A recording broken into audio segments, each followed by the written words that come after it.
आइए सुनते हैं सुगम यादव जी की यह प्रेरणादायक कहानी उन्हीं की जुबानी। सर नमस्कार। नमस्कार। क्या नाम है जी आपका? मेरा नाम सुगम यादव है। सुगम यादव जी कहाँ से आए हैं आप? मैं गांधीधाम गुजरात से आया हूँ। बेसिकली मैं एमपी का रहने वाला हूँ। डिस्ट्रिक्ट भिंड, ग्राम रमा, तहसील अटेर, थाना सरौपरा, जिला भिंड से रहता हूँ। तो अभी आप गुजरात में रहते हैं? जी, अभी प्रेजेंट में मैं गांधीधाम में रहता हूँ, गुजरात में। संत रामपाल जी महाराज से नाम दीक्षा कब लिया आपने? मैं संत रामपाल जी महाराज से 3/12/2008 में जुड़ा था, पहली बार। संत रामपाल जी महाराज से नाम दीक्षा लेने से पहले आप क्या भक्ति साधनाएं करते थे? मैं कोई ऐसी खास भक्ति नहीं करता था, जो जैसा रेगुलर है वैसे ही करता था। लेकिन मैं ऐसे चलता था ज़िंदगी, कुछ मालूम नहीं था भक्ति का सही से क्या होता है और क्या होता है। मैं तो कमाता खाता था और मौज करता था, खा के पी के, दारू दक्कड़ पी के बहुत जलसे करता था। तो फिर संत रामपाल जी महाराज की शरण में कैसे आना हुआ? संत रामपाल जी महाराज में शरण में आने का एक बहुत बड़ा कारण है कि मैं बहुत ज़्यादा दारू पीता था और दारू के धंधे करता था। उस पीरियड में मैं कुछ धंधे भी, सिविल लाइन का, कंस्ट्रक्शन का बिजनेस करता था, जिसमें मुझे बहुत बड़ा एक नुकसान हुआ था। नुकसान कुछ इस प्रकार हुआ था कि मैं ऐसी कंडीशन पे आ गया कि तो रोड पे था, जिसमें मेरे कोई परिवार, भाई बंधु, कोई भी मेरे को एक 5 रुपए का सपोर्ट करने की कंडीशन नहीं थी। और उस पीरियड में मेरे को लोग देख लेते थे तो साइड निकल जाते थे कि भाई ये पैसे मांगेगा या इसके पास पैसा नहीं है, इसके लोग कर्जा मांग रहे हैं। ये अहमदाबाद में जब मैं काम करता था, ये 2006 की बात बता रहा हूँ। 2006 से 7 के बीच में यहाँ रहा और थोड़ा मैंने अपना कंडीशन सुधारा, लेकिन सही सुधरा नहीं। उस पीरियड में मैं दारू पी के इधर घूमता था, लेकिन लोग बोलते थे वो मंदिर जा, मस्जिद जा, ऐसा कर वैसा कर, लेकिन मैं कहीं ऐसे जाता भी था, लेकिन कुछ खास मेरे को समझ में नहीं आया।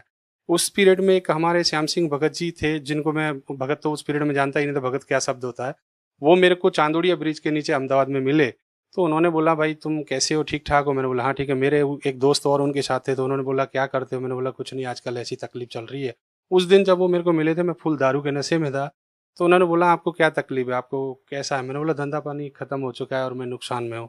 तो बोला कल मेरे को मिलना, आज आप ठीक नहीं हो, आप दारू पिए हो और आपसे आज बात नहीं कर सकता। मैंने बोला ठीक है जी। मैं नेक्स्ट डे उनसे मिलने के लिए बड़ा इच्छुक था कि भाई उन्होंने मेरे को बोला है, मैं उनसे मिलने जाऊँगा। मैं उनको मिलने के लिए सुबह गया, तो उन्होंने मेरे उस पीरियड में मेरे से ज़्यादा बात ना करते हुए गहरी नज़र गीता दी और बोला कि इसको आप पढ़ना और पढ़ के आपको जो समझ में आया उसका मेरे को बताना कि आपको क्या अच्छा लगा और क्या बुरा लगा। मैं कहा ठीक है जी। मैं वो बुक लेके आया जी, मैं घर पे रख ली और वो उसको पढ़ना चालू किया। पढ़ते-पढ़ते उस बुक में मेरे को जब सृष्टि रचना पड़ी, तो मेरे दिमाग में बहुत बड़ा टेंशन हो गया कि यार ये कौन से ऐसा संत होते हैं जो इस तरीके की वातावरण है, आप ये ब्रह्मा विष्णु महेश ये सब। मैं तो उस पीरियड में हनुमान जी की पूजा भी करता था कि मेरे को ऐसे लगता है, मुझे भूत बहुत परेशान करते थे। भूतों की पूजा के चक्कर में, भूतों के डर की वजह से मैं हनुमान जी की पूजा करता था। तो मैं जानता था हनुमान से सर्वश्रेष्ठ है, उनसे बड़ा कोई है ही नहीं। लेकिन उस पीरियड में जो चीज़ बनी वो समझ में आई, तो उन्होंने मेरे को बोला कि हम एक दीपक जलाते हैं, और उसमें गहरी नज़र गीता में दीपक भी गुरुजी के आगे रखा था, संत रामपाल जी महाराज के आगे। तो मैं वो दीपक जलाने लगा घर में। मैंने सारे अगरबत्ती मैं बहुत सारी लगाता था, वो बंद कर दी, वो दीपक जलाने लगा। मेरे धीरे-धीरे जो कंडीशन थे वो बहुत अच्छे होने लगे।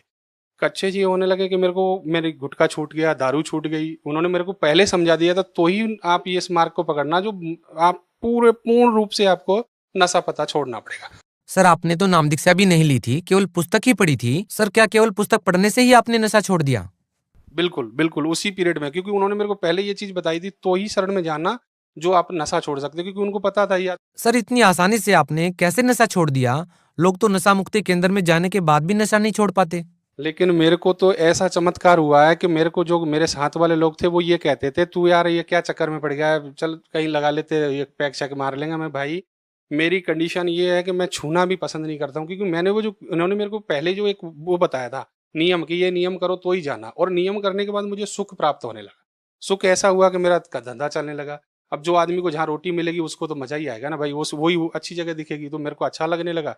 3 महीने में नाम इनके शरण में था, बिना नाम लिए, मतलब भक्ति का पूरा नियम निभा रहा था। उसके बाद जब अगस्त का एंड आया, अगस्त से और थोड़ा आगे का टाइम आएगा, दिसंबर में मैं करीबन 7 तारीख के आसपास में, मेरा राजकोट में काम चालू था, और राजकोट से जब मेरे पास फ़ोन आया कि मेरी बच्ची की तबीयत खराब हो गई। उस पीरियड में मेरी बच्ची कुछ 6 महीने की थी, और बच्ची की कंडीशन ऐसी खराब थी कि उसको कोई भी डॉक्टर लेने के लिए एग्री नहीं था। 5 मिनट में उसको समझो कि उल्टी और दस्त हो रहे थे उसको। तो डॉक्टरों ने बोला कि भाई 20,000 रुपये भर दो। मेरे पास तो 200 रुपये थे, मैं 20,000 कहाँ से भरता। मैं लाया, तो मेरे को श्याम सिंह भगत जी जो थे, संत रामपाल जी महाराज जी की शरण में, वो ऑलरेडी पहले से जा चुके थे, मैं नहीं गया था। तो उन्होंने बताया था कि मेरे गुरुजी के पास जाते समय आपको कुआं और खाई बहुत बड़ा नुकसान दिखेगा, कि मैं जाऊँगा तो नुकसान होगा, नहीं जाऊँगा तो ये आपको ये चीज़ समझनी कि आपको क्या करना है। उस पीरियड में मेरे को ये चीज़ समझ में आ चुकी थी कि उन्होंने इनकी शरण में जाने के लिए आपको कुछ ना कुछ भोग देना पड़ेगा। यानी आपको मानना पड़ेगा कि परमात्मा की शरण मैंने दृढ़ता हो गई थी बहुत पहले से, क्योंकि इनके बारे में मैंने बहुत पढ़ लिया था बुक में, और वो मैं दृढ़ होके साहब चला गया। और जब मैं सर वहाँ गया, आश्रम घर छोड़ा था, तब बच्ची की कंडीशन खराब हुई, पत्नी को बोल दिया ये जो अगर मर जाए तो इसका अंतिम संस्कार कर देना, मैं तो आश्रम जाऊँगा चाहे कुछ भी हो जाए। मैं घर से निकला, मेरी बेटी खड़ी हो गई, अच्छे से उसने दूध-वूध पिया, क्योंकि वो उस पीरियड में 6 महीने की थी और आज दिन तक उसको कोई तकलीफ नहीं है। और इतना मतलब मैं उस दिन से दृढ़ हो गया हूँ कि आज मेरे को कोई ये बोले कि तुम संत रामपाल जी महाराज की शरण में गए और आपको मैं गोली मारूँ, मैं बिंदास खुले-खुले गोली खा सकता हूँ, क्योंकि मेरे परमात्मा मुझे बहुत बार बचाए। कैसे आखिर क्या-क्या अनुभव रहे संत रामपाल जी महाराज से नाम दीक्षा लेने के बाद? नाम दीक्षा लेने के बाद जो फर्स्ट वाला मैं आपको बताऊं, तो मेरी पत्नी 2011 में जब मैं यहाँ से शिफ्ट हो गया था कच्छ में, और मैं गांधीधाम गुजरात में अभी प्रेजेंट में रह रहा हूँ, वहाँ मेरी पत्नी का देहांत हो गया था 2011 में 17 तारीख के आसपास, 17 नवंबर की बात है। क्या आपकी पत्नी ने नाम दीक्षा ले रखी थी? नहीं, मेरी पत्नी उस पीरियड में नाम दीक्षा नहीं ले रखी थी, और ये बोलती थी कि तुम किस संत के चक्कर में पड़ गए हो, तुमने सब कुछ छोड़ दिया है, किसी की तेरहवीं नहीं जाते हो, किसी के कोई भी विवाह शादी ढोंग ड्रामा सब कुछ छोड़ दिया, क्योंकि मैं संत जैसा जीवन जीने लगा था। और उसको ये चीज, उसको पड़ोसी प्रॉब्लम दे रहे कि तेरा पति है ना थोड़े दिन बाद संत हो जाएगा, कोई बोलता कुछ हो जाएगा, तो वो टेंशन में थी। तो उसका उस दिन देहांत हो गया, डॉक्टर ने उसके ऊपर चादर डाल दी। तो मेरे को कुछ चीजें ऐसी थी जो पहले से पता चलता कि मेरे साथ ऐसा होने वाला है, मेरे को आज भी पता चलता है। जब ये चीज़ हुई तो मैं बड़ा आश्चर्य बैठा था। मैंने बोला परमात्मा, आपने तो ये बोला था बेटा मेरी शरण में आने के बाद कोई दर्द नहीं होगा, कोई पीड़ा नहीं होगी, फिर ये ऐसा क्यों हो रहा है? 11:30 से 12 मिनट हो चुके थे, मैं घड़ी की तरफ देख रहा था और मेरे को ऐसा पूर्ण विश्वास था कि मेरे संत रामपाल जी महाराज हैं, जो परमात्मा हैं, जिन्होंने मेरे को मेरे जैसे कुत्ते को सुधार दिया है, तो भगवान कुछ भी कर सकता है। परमात्मा ने 14.5 मिनट के ऊपर कुछ सुई गई थी, मैं और बड़ी ये देख रहा था कि इसको परमात्मा क्या करेंगे। उस पीरियड में इसकी चद्दर हिली, पेट की तरफ थोड़ी श्वास आई, और डॉक्टर कागज बनाने की तैयारी कर रहा था, मेरे से बोला था कि आप ये कागज आ जाओ नीचे, कुछ साइन करना है। मेरे साथ एक मेरे दोस्त थे जो राम कुमार पंडित जी करके थे, वो बैठे थे, तो वो उनको पता लगा क्या हुआ शुभम।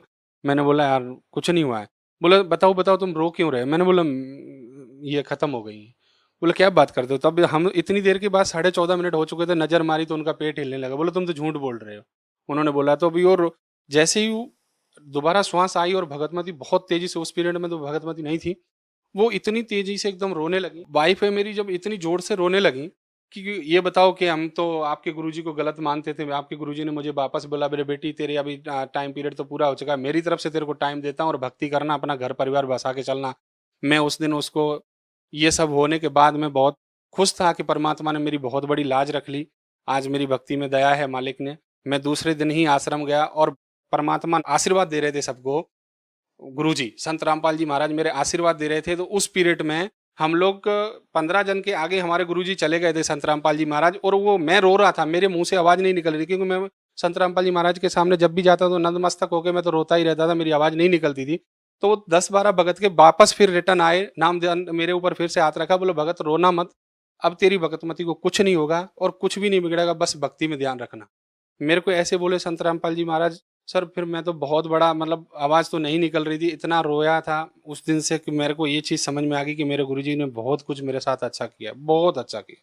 उसके बाद ऐसी कंडीशन थी जो मैं यहाँ फाइनेंशियली बहुत ज़्यादा प्रॉब्लम थी। अभी आज की तारीख में फाइनेंस में ऐसा है कि मैं यहाँ से कच्छ पहुँचा था 2011 से ही, मैं हर साल नई कार बदलता हूँ, मैं इतना सुख हूँ, मैं बता नहीं सकता हूँ। मेरे पास एक 10 आने के लिए जो बंदा दुखी हुआ, जो उसके पास बहुत अच्छा बड़ा बिजनेस है, और एक जो बंदा अनपढ़ हो, जिसको लोग इंजीनियर की डिग्री से देखते हो, ये भी कंडीशन है। मैं एक सिविल इंजीनियर बन गया हूँ और मैंने कभी स्कूल नहीं पढ़ा था। आज मैं डेफिनेटली एक इंजीनियर के वर्क पे पोस्ट पे काम कर रहा हूँ, मैं खुद के मकान बनाता हूँ, मैं खुद एक बिल्डर की कंडीशन में आ गया हूँ, बहुत पैसा कमा रहा हूँ, सब कुछ है, दया है मालिक की। और उसके बाद मेरे साथ एक दूसरी घटना हुई थी 2014 में, 24 अप्रैल के दिन मैं आश्रम से ही आ रहा था, संत रामपाल जी महाराज के आश्रम गया था, वहाँ से सत्संग सुन के मथुरा एक्सप्रेस, जमुना एक्सप्रेस जो है, मैं एमपी के लिए जा रहा था।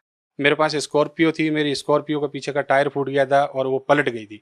उसमें हम 9 जन थे, पूरी गाड़ी तहस नहस हो गई थी। हम 9 के 9 सत्संग चल रहा था गुरुजी का, क्योंकि मैं कोई भी भक्तिभाव दूसरे चीज़ सुनता नहीं हूँ, परमात्मा संत रामपाल जी के प्रवचनों के अलावा कुछ और चीज़ नहीं सुनता हूँ, मुझे कोई रुचि नहीं है, तो वही चल रहा था। पूरी गाड़ी तहस नहस हो गई थी और गाड़ी का इंजन कहीं अलग था। हम सारे के सारे 9 के 9 में किसी को एक रत्ती जो बोले ना, एक दाने भर किसी को चोट नहीं आई थी। सब बड़े एकदम खुश थे लोग, गाड़ी देख के लोग बोलते सब मर गए क्या। और बाजू में एक और एक्सीडेंट हुआ पड़ा था, आगरा की तरफ से गाड़ी आ रही थी, उसका एक डेड बॉडी पड़े थे, तो बोलते थे दोनों गाड़ी टकरा गई क्या। मेरी किसी को कुछ नहीं हुआ और आज दिन तक मुझे कोई तकलीफ नहीं है। मेरे को एक दूसरा लाभ ये है कि आज मैं जो हूँ, जैसी भी कंडीशन में हूँ, वो बहुत बड़ी कंडीशन परमात्मा ने मेरी सही कर रखी है। मेरे पास बहुत कर्जा था, आज मेरे पास कोई 1 रुपए नहीं मांगता, मैं सबका दे चुका हूँ और मेरा खुद का भी इतना अच्छी फाइनेंशियली हो गई, मैं कभी सोच भी नहीं सकता था मेरे जैसे। और मैं सब दूसरी बात ये है कि मैं इतना बड़ा नशेलसी आदमी था, दारू के धंधे करने वाला, दारू बेचने वाला, दारू चलाने वाला, चंबल के बहड़ों में डकैतों के साथ घूमने वाला बंदा इस कंडीशन में आ जाएगा, ऐसे किसी ने सोचा नहीं था। आज मेरे परिवार, मेरा गाँव मेरे को जो उस पीरियड में देखते थे तो वो बोलते थे इससे दूर रहना, ये तो बहुत खतरनाक लड़का है। आज मैं समाज में जाता हूँ, लोग मुझे बहुत इज्जत से बुला के बिठाते हैं, बोलो भाई ये लड़का बहुत अच्छा है। तो अभी थोड़े दिन पहले की एक छोटी सी बात बताना चाहूँगा आपको कि मेरे पास गाड़ी नहीं थी, मेरी गाड़ी एक सीज हो गई थी जिसका इंजन, और मेरे को एमपी जाना था शादी में। मेरी पत्नी बोली कि मेरे को है ना गाड़ी के बिना नहीं जाना है क्योंकि हम लोगों का स्टेटस डाउन होगा।